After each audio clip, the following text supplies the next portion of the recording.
Allah şükür edən insanları o qədər artırır, qazancına bərəkət verir ki, heç ummadığı yerdən ona qapılar açır. Şükür etməyin faydasını, dadını bilən insan şükür etməkdən əl çəkə bilmir.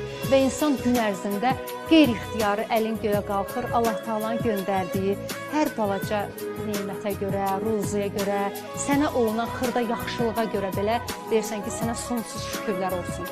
Və insan çox-çox şükür elədikcə Allah Taala verdiyi başqa nemətləri də sənin yadına salır ki, bax, bunları da sənə vermişəm, bunlara görə də şükür elə. Allah özü açır səndə onu, özü açmasa mümkünsüzdür.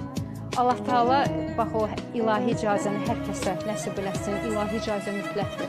Siz elə bilirsiniz, biz öz başına əlimizi göyə qaldırıb şükür edirik, biz öz başına oturub Allahla danışırıq. Allah icazə verməsə, biz Allahın adını belə dilimizə gətirə bilmərik. Elə insanlar var ki, Allah Taala bilirsiniz onlara nələr verir, amma bir dənə əlini göyə qaldırıb şükür eləyə bilmir. Çünki o icazə hələ o insana verilməyib. Allah Taala'nın göndərdiyi hər xırda nemətə görə belə əlinizi göyə qaldırın, deyin, sonsuz şükürlər olsun.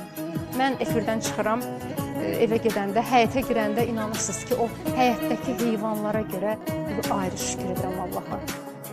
O həyətdəki xoruzun banlamağı mənə inanırsınız ki, necə eşq verir. Hər o xoruz banlayanda əlimi göyə qaldırıb deyirəm, ya Rəsulallah, onun səsini mənə eşitdirdiyinə görə, onun səsini eşitməyi mənə nəsib elədiyinə görə sənə sonsuz şükürlər olsun. Allah Taala hər zaman dilimizi şükürlü eləsin. Allah Taala bizi öz nəzərindən, nəzarətindən bir dəqiqə də olsun öz başına buraxsın.